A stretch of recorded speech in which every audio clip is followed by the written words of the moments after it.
La démocratie du plus fort est toujours la meilleure. C'est comme ça.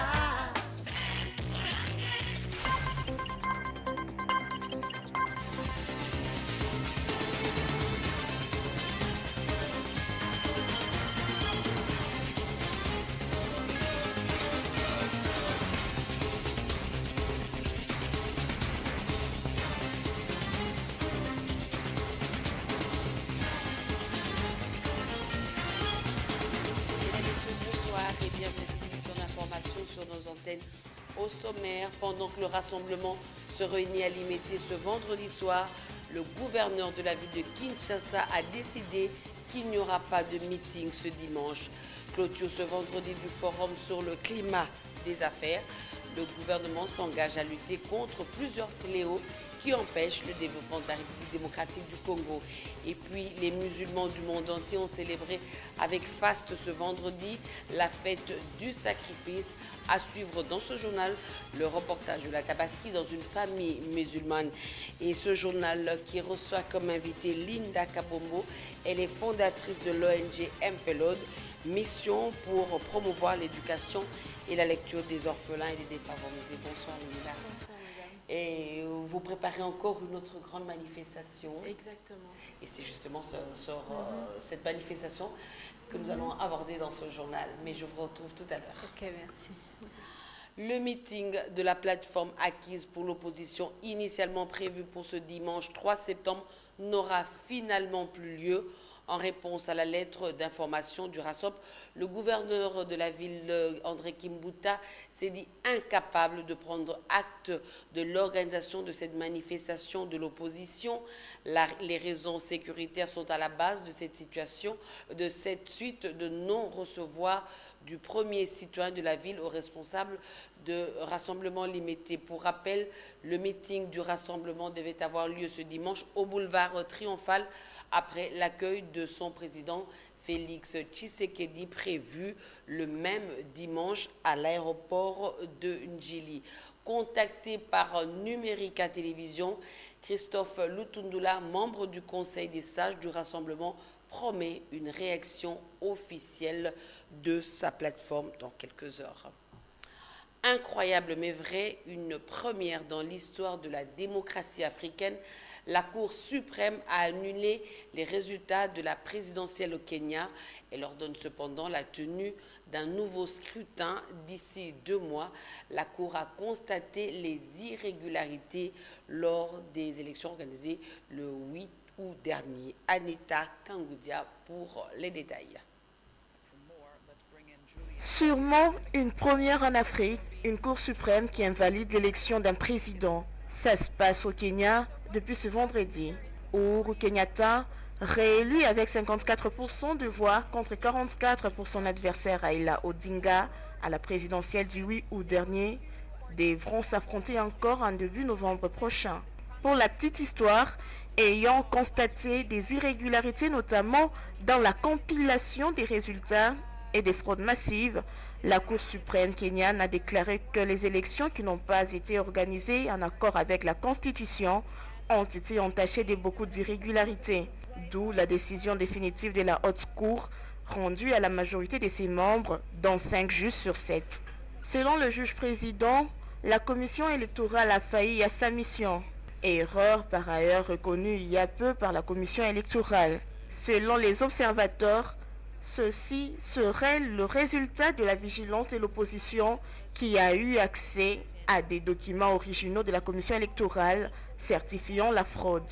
Ce qui a entraîné, après la publication des résultats, une vague de violents affrontements entre les deux camps, faisant ainsi une dizaine de morts. C'est dans 60 jours que la commission électorale devra réorganiser la présidentielle. Et ça se passe au Kenya. L'actualité oblige, les léopards de la République démocratique du Congo seront reçus tout à l'heure à Radès par les Aigles du Carthage de la Tunisie. C'est dans le cadre de la 3e journée du groupe A des éliminatoires de la Coupe du Monde Russie 2018. Et pour le match Tunisie-RDC de ce soir à Radès, quelques journalistes sportifs de la capitale s'y sont penchés, notamment sur les chances de réussite des léopards de la République démocratique du Congo. Paul Kazozo Et Théodore Chitolé pour le reportage. Et un bon résultat. D'autres sportifs congolais, des chroniqueurs de surcroît, se sont mêlés dans le débat autour des chances des léopards face aux Tunisiens. Chacun y est allé comme il entend, à commencer par Dixon Yala. Je crois fort bien que c'est du 50-50 pour ce match à l'aller, parce que les Tunisiens vont jouer dans leur intraitable stade, le redoutable stade de Radès, qui est un stade difficilement dompté par des sélections étrangères. Ça sera un match très difficile pour les léopards de la RDC. Puis Michel Tobo qui lui parle de la philosophie et de l'esprit des gagneurs qui doit caractériser les léopards pour ces deux rencontres. Pour les léopards, je pense que l'équipe ou la sélection que le sélectionneur national a amené sur place en Tunisie, c'est quand même une bonne équipe. Je pense que ce serait un match difficile, certes, mais je pense qu'on peut se les rendre agréables justement si l'entraîneur nous met un 11 de départ assez concurrent. Ensuite, une voix féminine, celle de Sylvie Meya, pour qui, comme Ibenge, elle pense que le match entre le Tunisien et les Congolais va se jouer au présent et non au passé. Le coach a parlé de cette rencontre lors des éliminatoires du Mondial 2002 où la Tunisie nous avait brûlé également la politesse ici au Stade des Martyrs, 3-0. Et à Radès, c'était 6-0. Donc je pense que c'est la meilleure des façons d'aborder cette rencontre, de dire que nous, on va jouer au présent. On ne va pas se focaliser sur les échecs du passé ou sur ce match nul, mais on va jouer pour aller en Coupe du Monde. Et dans les rues de la capitale, les avis sont partagés. Une opinion ne jure que par la victoire des fauves congolais, tandis que d'autres relativisent. Ils l'ont dit à Paul Kazozo et Théodore Chitolé. Suivez. Les journalistes ont dit, mais il y a aussi l'homme de la rue, pour qui la joie des Congolais passe par un succès des léopards, ainsi que l'affirme un vendeur de vareuses aux couleurs du 11 national à Matongé. Fils du pays, naza nalingi équipe nanga ya Congo makasi. Nde nasi na ba joueur nangai, nasi na côte nanga libenge, to asi to battre Tunisie kuna. Na retour après to gagner, le parla o ya libenge, to beta eza libanda kuna, eza la awa to beta. Le pas to asi to ke coupe du monde parce que na ba joueur national baza ini, na entraîner na ba joueur to za ini to asi to ke du monde. Bon match wana eza makasi mais tous à 50% à gagner. Tous gagner. L'essentiel est que tu perds un point. Sans défaite, sans déception, tu rebêtes la Tunisie comme il fallait. Tu rebêtes aller comme retour. C'est possible. C'est possible. Nous sommes sûrs avec Côte d'Ivoire qu'on va vaincre. Pour lui, qu'il vente ou qu'il neige, les léopards en sortiront indemnes de la double explication entre la Tunisie et la RDC. Les vendeurs ne pas loin de ces trois dames qui ne jurent qu'au nom des léopards et de leur succès face aux Tunisiens.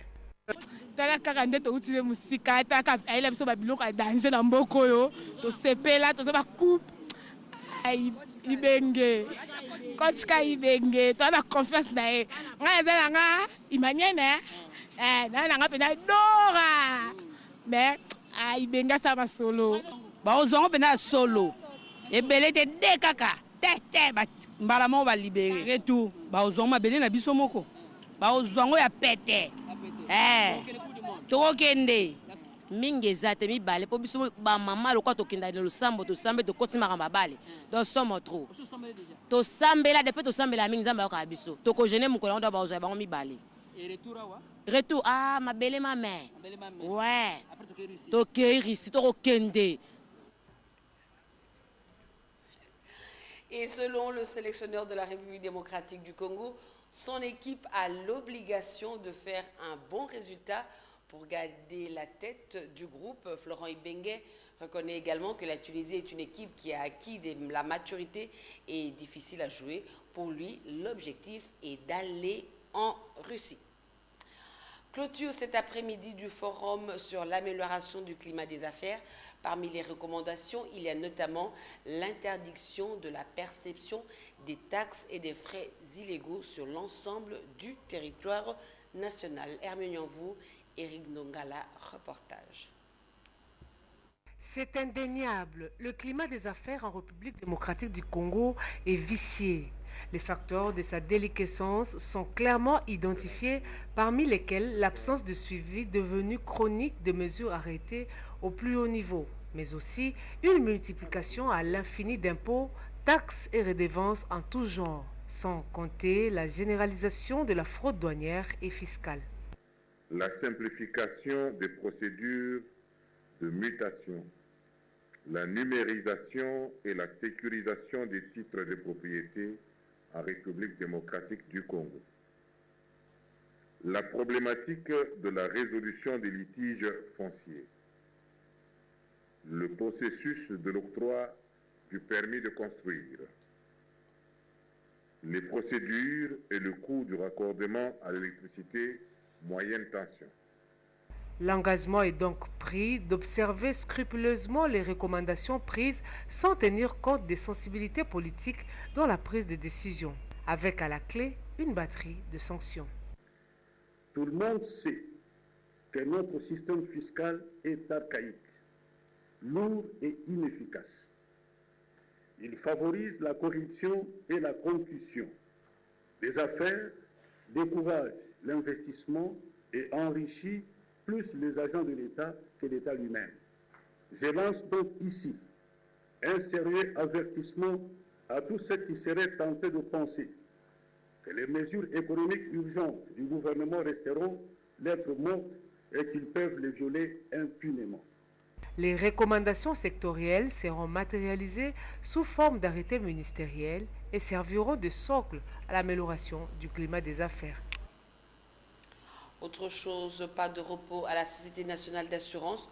Pour cette première opération, jeudi sinistre du mois de septembre, la direction en charge des sinistrés précise que 171 dossiers ont été traités et payés dans les branches d'assurance automobile, vie et incendie. Anita Kangodia, Tapilutunu et Serge Métilesi pour le reportage. Pour clôturer le mois d'août en beauté, la Société nationale d'assurance a traité et payé 171 dossiers dans les branches d'assurance automobile, vie et incendie. 2 victimes ont été indemnisées dans chacune des agences de Ndjili, Mongafula, Yolo, Ndolo, Libération et Barumbu. Entre-temps, 3 victimes ont été indemnisées dans chacune des agences de Sainte-Thérèse, Lemba et Kingabwa. Au même moment, l'assureur national a traité et payé 4 dossiers à l'agence des huileries, ainsi que 5 dossiers dans chacune des agences du commerce, Kalamou, Kassavubu et du 30 juin. 8 dossiers ont été traités et payés à l'agence de la Gombe, un dossier de plus à l'agence de la DGI Gombe. Enfin, à la direction générale, l'entreprise que dirige Carole Aguito Amela a traité et payé 87 dossiers. Au total, 857 dossiers ont été traités et payés pour le mois d'août par l'assureur national. Un mot de religion dans ce journal. Les musulmans du monde entier ont commémoré ce vendredi 1er septembre l'Aïd el-Kébir. Il s'agit de la fête du sacrifice, l'une des célébrations les plus importantes liées à la foi musulmane. À Kinshasa, une cérémonie a été organisée au Stade des Martyrs. Reportage, Ange Makadi, Doudou Kassouma.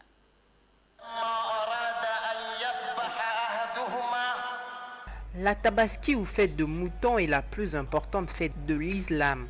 C'est une fête de famille et de réconciliation. Environ 2 milliards de personnes reparties sur le globe de religion musulmane sont concernées par la célébration. Si le rite est à peu près le même dans toute l'immensité du monde musulman, les appellations de la fête sont très variables. Dans les pays arabes, cette fête est appelée Aïd el-Kébir. La Tabaski correspond à la fin du pèlerinage à la Mecque. Le jour de la Tabaski ou Aïd el-Kébir, un soin particulier est mis aux ablutions du matin avant la prière qui est sacrée. Ozali na oyo akoki kobikisa yo te na likambo soki likweli yo makambo na yo nyonso pesa yango na maboko ya Aba makambo na yo nyonso pesa Ensuite vient le sacrifice de moutons, des veaux. Seuls les chevaux, les ânes et les chameaux ne peuvent pas être sacrifiés. Le rite est conduit par le chef de famille. Une partie du sacrifice est offerte à des invités. En ce jour, les enfants reçoivent des cadeaux et aussi des nouveaux vêtements. Une grande fête parmi les fêtes de l'islam, la fête de Eid al-Adha, symbolisa le jour où le prophète Abraham voudrait sacrifier son fils par rapport à sa promesse et il lui envoya une moto pour remplacer le fils qu'il voudrait égorger. Et en souvenir de cette fête, chaque famille musulmane doit sacrifier un animal traditionnellement, un mouton ou un bélier, mais parfois aussi une vache ou une chèvre. Plusieurs familles musulmanes étaient à la fête aujourd'hui. C'est le cas d'une famille dans la commune de Barumbu où l'ambiance bon enfant a régné autour d'un repas. C'était aussi un moment de communion et de solidarité, ce que nous dit Kelioka dans ce reportage. Ce vendredi, c'est toute la communauté musulmane qui était en fête. Au-delà des mosquées, la Tabaski, c'est aussi en famille que se célèbre l'Aïd el-Kébir. Comme quoi, la fête de la solidarité, c'est d'abord chez soi. C'est une fête qui symbolise l'indépendance des musulmans du monde entier, blancs ou noirs. Pendant cette période, le musulman peut sacrifier soit un mouton, soit une chèvre, à condition que ce dernier ne présente aucun défaut. La fête de la Tabaski, c'est tout un rite, avec ses particularités comme cette séparation entre hommes et femmes au moment des repas.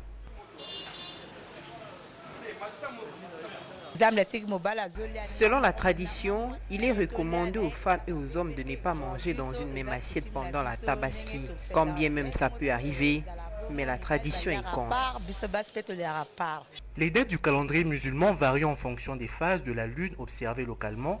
Le jour de la célébration de l'Aïd el-Kébir varie donc selon la position géographique dans laquelle se trouve la communauté musulmane à travers le monde. Et puis le Festival international de l'humour Toseka a ouvert ses portes ce soir. Cette année, le festival met en scène rien que des humoristes populaires de la ville de Kinshasa. Bien avant le démarrage, nos reporters étaient allés au théâtre de Verdure pour constater les derniers réglages. Amen Dimwani, Tapilutunu et Jirasse Chimanga. Théâtre de Verdure, Mangalema, il est presque midi, quelques heures seulement avant le coup d'envoi de la 5e édition du festival Toseka. Les organisateurs s'attellent au dernier réglage, les techniciens aussi, tout comme le peintre en train de passer leur dernier coup de peinture sur place. La pression monte, des échanges vifs entre membres du comité d'organisation, le tout dans le but d'offrir aux spectateurs attendus 2 jours de show exceptionnels. Ici, tous les détails sont pris en compte par le comité d'organisation qui n'a qu'une seule mission, réussir cette édition qui met en lumière une trentaine d'humoristes populaires de la ville de Kinshasa. Particularité de cette édition. Du côté des artistes, ils se disent également prêts pour faire rire les milliers de spectateurs attendus au théâtre de Verdure. Je vous le disais au début de ce journal, nous recevons Linda Kabombo, elle est fondatrice de l'ONG MPLOD, mission pour promouvoir l'éducation et la lecture des orphelins et défavorisés, c'est cela? Voilà, mission pour promouvoir l'éducation, la lecture et les orphelins et les orphelins, voilà. Alors vous organisez, après la manifestation d'il y a à peu près un mois, voilà, foire du livre la chrétien. foire du livre chrétien, vous organisez un autre grand rendez-vous. Voilà, un grand rendez-vous pour préparer la rentrée scolaire pour ces enfants qui n'ont peut-être pas le moyen de rentrer à l'école, et nous organisons cette activité pour récolter des fonds afin d'aider ces enfants à reprendre la route de l'école. Voilà, comment va se passer cette récolte de fonds? Qu'est-ce que vous allez faire? Qu'est-ce que l'ONG a prévu pour récolter ces fonds? Voilà, déjà nous avons lancé une campagne depuis début juin. Donc la campagne va aller jusqu'au mois d'octobre, fin octobre. Donc c'est une campagne de récolte des fonds pour la scolarisation des enfants défavorisés. Et pour clôturer les vacances, nous avons préparé un concert de charité qui est complètement gratuit. Donc on date du 3 septembre, donc ce dimanche déjà. Voilà. Et durant le concert, nous allons lancer un appel. Nous avons déjà lancé un appel pour toutes les personnes de bonne volonté qui viendront au concert, qui ne viennent pas le main vide. Donc un stylo, un cartable, un cahier, voilà. Les fonds seront en nature, pas en espèces. espèces. Oui, en nature et en espèces. Donc on a spécifié en nature et en espèces. Ceux qui peuvent emmener de l'argent, on a parlé de 1500 francs ou plus. Donc si 10 000 personnes, 3 000, 2 000 personnes donnaient 1500 francs, on peut changer des vies. Voilà. Et vous pensez scolariser combien d'orphelins, combien d'enfants à peu près pour cette année scolaire? D'abord, notre objectif, c'est réduire le plus grand possible le nombre d'enfants qui ne sont pas scolarisés. Mais il faut dire que pour récolter des fonds, pour toucher le cœur des personnes, pour qu'ils contribuent, c'est un peu difficile. Alors, cette année, nous avons suggéré commencer avec 15 enfants et voir le rendement, qu'est-ce que ça va donner. Seulement, mais c'est immense. En voyant le taux de Minerval pour toute une année, c'est vraiment, ça pèse au fait. Et les fonds que vous allez récolter, ça sera pour quelle école? Est-ce que les écoles sont ciblées? Voilà, les écoles sont ciblées. On a deux catégories d'écoles. Il y a les écoles partenaires et il y a les écoles qui vont accueillir ces enfants-là. Donc ces enfants, on ne leur ramasse pas comme ça. Ce sont des enfants que nous allons prendre dans des clubs. Qui sont déjà dans votre ONG? Voilà. Ce sont des clubs qu'on appelle Club One Up. Donc c'est une structure américaine avec laquelle on travaille, qui ont leur siège à l'église Arche de l'Alliance. Donc c'est avec ces enfants-là que nous allons travailler pour cette année, pour leur scolarisation. Alors cette prise en charge va commencer de l'uniforme aux fournitures scolaires jusqu'au Minerval, ou à quelle étape vous allez vous arrêter? Nous prenons en charge ces enfants de la tête aux pieds. Donc on veut vraiment que leur rentrée scolaire soit totalement complète. Donc ça, c'est uniforme, pour l'habillement, sac, voilà, et le Minerval. Donc nous demandons aussi aux personnes de bonne volonté qui ne veulent pas directement donner comme ça, et ils peuvent parrainer ces enfants. Ils prennent en charge les études de ces enfants. Ce sont des enfants orphelins, sans famille d'accueil. Voilà. Une catégorie sont orphelins, et il y a certains qui viennent des familles complètement pauvres, dont les parents ne sont pas à mesure de prendre en charge. Voilà. Et que faire quand il y a une famille qui a 3-4 enfants qui ne sont pas scolarisés? Vous ne prenez qu'un seul, ou comment vous allez procéder? C'est ça aussi la difficulté. Voilà, c'est ça la difficulté, mais nous catégorisons les enfants par rapport à la tranche d'âge. Voilà, cette année, nous voulons commencer avec ceux de la primaire. Bon, supposons dans une famille, les 3 premières années. De la première en 6e. Supposons qu'une famille de 4 enfants, parenthèse, je ne parierai pas que tous les enfants sont en primaire, mais au cas où ils sont en primaire, nous allons peut-être prendre le plus jeune, avec lequel et les enfants sélectionnés, si je peux dire ça, vous les choisissez au hasard, ou bien ils sont déjà, vous les connaissez déjà? Voilà, au fait, ils sont choisis au hasard par rapport au club. Donc ce sont les clubs One Up. Ils ont déjà des formateurs, ce sont des enfants qui ont des formateurs qui les encadrent déjà. Donc ça sera plus facile, ces formateurs vont nous aider à faire des suivis de ces enfants. Savoir s'ils ont vraiment repris l'école, comment ça se passe et tout, leur suivre de près, parce qu'eux, ils sont vraiment spécialisés, formés pour ça. Et ceux qui ne vont pas bénéficier de ce geste de charité, est-ce que vous ne pensez pas faire des jaloux? Non. Déjà, le thème de l'activité, de la campagne, c'est « Sauve une vie, scolarise un enfant ». Déjà, lorsque tu sors un enfant de la mendicité à une vie de scolarisation, tu sauves déjà la vie de cet enfant. Si en un enfant, il y a une descendance qui sortiront, donc ce n'est pas un enfant que tu as sauvé, c'est tout un peuple que tu as sauvé, c'est tout un clan, c'est toute une tribu. Donc, je présume que c'est déjà grand ce que nous faisons. Par rapport à nos moyens, si ça dépendait de nous, on pourrait scolariser tous les enfants qui n'ont pas les moyens d'aller à l'école. Voilà pourquoi dans la campagne, nous avons spécifié les 2 catégories d'écoles. Pour les écoles partenaires, nous faisons appel aux parents de leur bonne foi, de leur sensibilité, à pouvoir entrer en jeu, parce que nous avons besoin d'eux. Il faut partir des 3 acteurs pour que l'éducation d'un enfant soit réussie. Donc il y a le gouvernement, il y a le parent, il y a l'enfant lui-même. Donc, par rapport aux écoles partenaires, nous avons lancé un programme de récolte des fonds dans les écoles.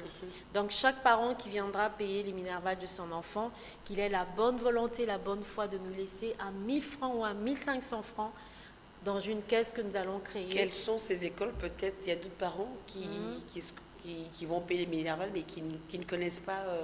Voilà, cette année, nous avons ciblé 15 écoles déjà avec lesquelles nous travaillons. Donc, nous avons Source de Vie, il y a Samuel Lévy, il y a Collège Saint-Damien, il y a lycée Boussangani.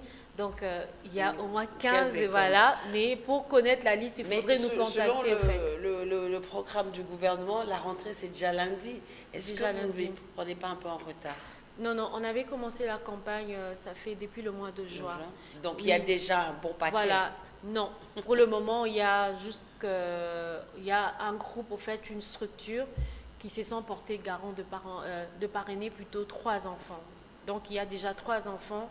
On est garanti que ces enfants vont aller à l'école, si pas le lundi, peut-être la semaine d'après.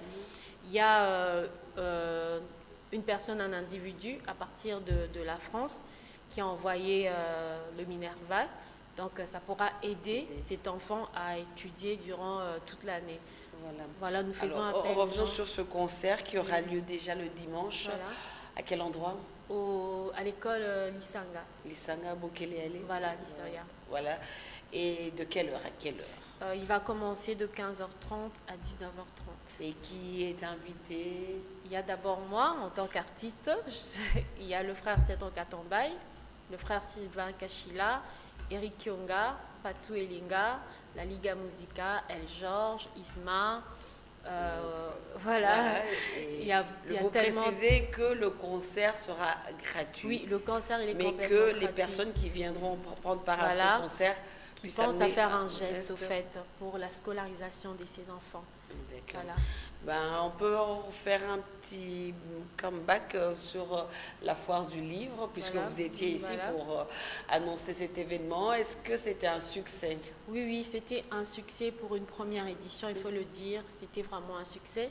Mais nous avons su gérer avec la visionnaire du projet, Rina Mariello.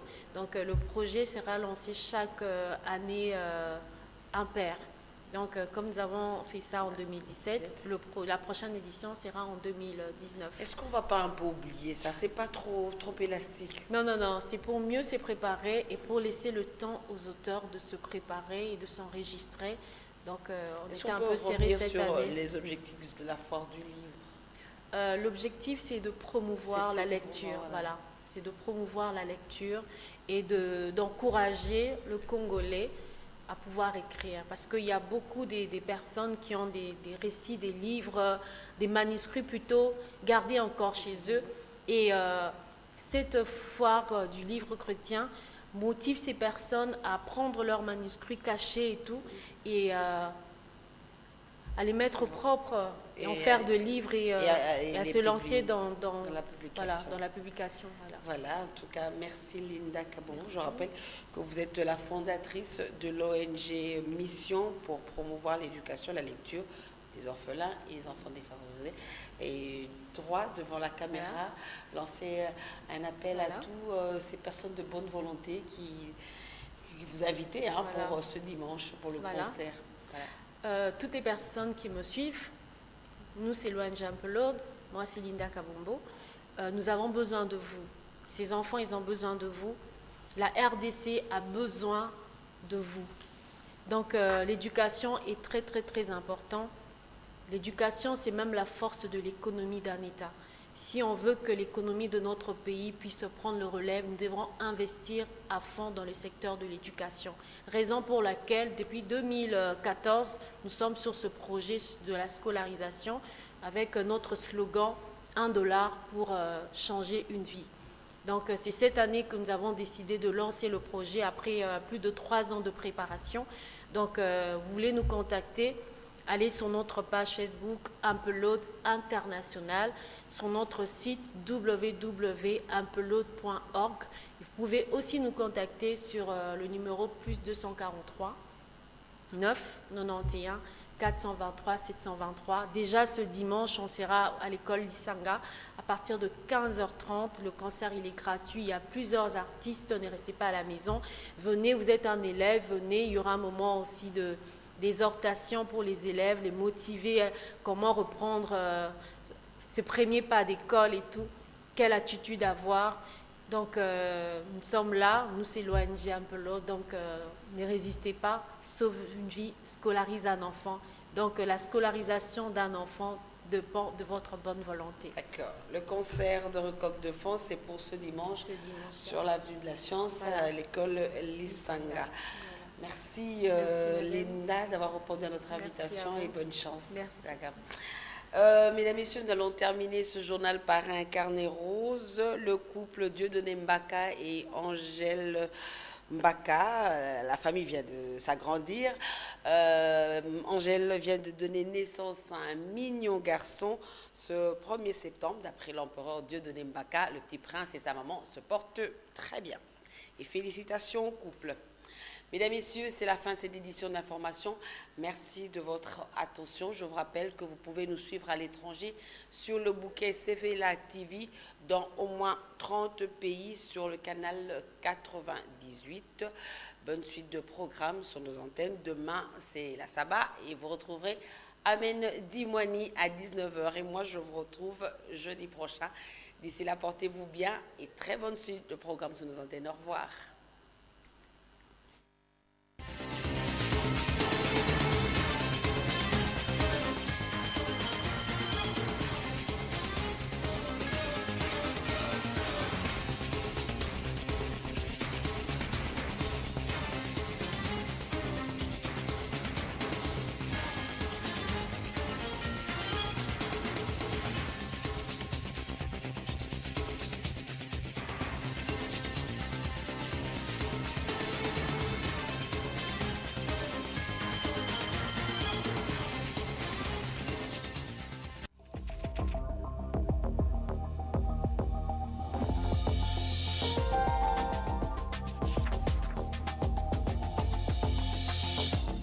Réunion CNSA-CENI gouvernement à Kananga, Géopolis évoque le succès de la première phase de ces caps vers le calendrier électoral. Le journal revenant sur ces échanges directs et ce partage d'agrégats de 3 jours à Kananga note des avancées trouvées pour construire un chemin critique. C'est donc pour Géopolis un succès important car il renferme des éléments sur lesquels les autres facteurs comme la paix sociale et la relance économique peuvent se greffer. Forum des As à propos de la réunion du Kananga toujours revient lui sur l'annonce pour bientôt d'un calendrier électoral réaliste et à José Naouej d'ajouter dans son éditorial que si la terre ne s'effondre pas d'ici là, l'enrôlement des électeurs dans l'espace Kasaï sera lancé dès ce lundi 4 septembre, rassurant pour le parachèvement du fichier électoral, bon augure donc pour la tenue des élections. Et le palmarès dans les à côté de la rencontre de Kananga s'épanche sur l'absence de Joseph Olengankoy avec ses titres « Révélation sur les dessous des cartes ». Selon les palmarès, contrairement à tout ce qui s'est dit, la publication du calendrier électoral n'a jamais été à l'ordre du jour à Kananga. Les tout reste à jouer dans une tripartite annoncée à Kinshasa en vue de dégager les projections vers les élections proprement dites sous forme de chronogramme. Autre chose avec le palmarès toujours, rentrée scolaire hypothétique. Jour J-3 pour la plupart des parents, la situation n'est pas encore au beau fixe. La majorité des parents n'est pas encore prête et la situation est pire qu'on ne peut l'imaginer. C'est lundi donc, la rentrée risque de ne pas se faire pour tout le monde. En peu de mots, le courrier de Kinshasa parle d'une année scolaire déjà mal partie, eu égard de l'appel au boycott lancé par les syndicats des enseignants. Autre situation critique, celle de médecins avec leur grève sèche. Le palmarès constate les renvois sans état d'âme des patients dans les hôpitaux publics. Hôpitaux déserts, médecins pas visibles, cabinet de travail cadenassé de l'extérieur, pire encore, urgence fermée, c'est la grève totale. Comment ne pas parler de la rencontre RDC-Tunisie de ce vendredi? La prospérité d'abord. Avec déjà 6 points, les Léopards jouent leur plus grand match pour cette campagne de qualification du mondial Russie 2018 dans le coup d'envoi de la rencontre de ce soir donc est prévu à 21h. Et Congo nouveau, Tunisie RDC, 11 probable. Ibenge fait peur, analyse le journal qui relève une inquiétude au sujet de l'utilisation par le coach Florent Ibenge du potentiel de ce joueur. Par quelle équipe va-t-il donc débuter? Pour finir, cette caricature de Forum des As. On y voit un aigle et un léopard assis sur un banc dans un vestiaire. Entre eux, un ballon rond. Et toi, as-tu déjà goûté au fimbu? Demande le léopard. Et à l'aigle de répondre, sais-tu que je n'ai jamais été battu chez moi? Fin de cette revue. Bonsoir.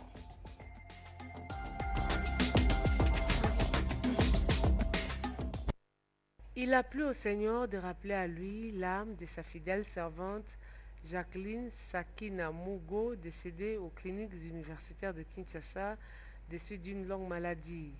La famille Tambwe Bukulutu, M. Ruben Bukassa, collaborateur à Numérica Télévision, annonce aux amis et connaissances que la levée du corps de la morgue des cliniques universitaires interviendra le vendredi 1er septembre à 13h. Une chapelle ardente sera dressée dans l'enceinte de la maison communale de Bandalungwa. La mise en terre interviendra le samedi 2 septembre 2017 au cimetière Benseke Foti Nouvelle Cité à la mi-journée. Les familles éplorées demandent à tous ceux qui ont connu Madame Jacqueline Sakina Mugo de garder une pensée pieuse en sa mémoire. Il a plu au Seigneur de rappeler à lui l'âme de sa fidèle servante Jacqueline Sakina Mugo, décédée aux cliniques universitaires de Kinshasa, déçue d'une longue maladie. La famille Tambwe Bukulutu, M. Ruben Bukassa, collaborateur à Numérica Télévision, annonce aux amis et connaissances que la levée du corps de la morgue des cliniques universitaires interviendra le vendredi 1er septembre à 13h. Une chapelle ardente sera dressée dans l'enceinte de la maison communale de Bandalungwa. La mise en terre interviendra le samedi 2 septembre 2017 au cimetière Benseke Foti Nouvelle Cité à la mi-journée. Les familles éplorées demandent à tous ceux qui ont connu Madame Jacqueline Sakina Mugo de garder une pensée pieuse en sa mémoire.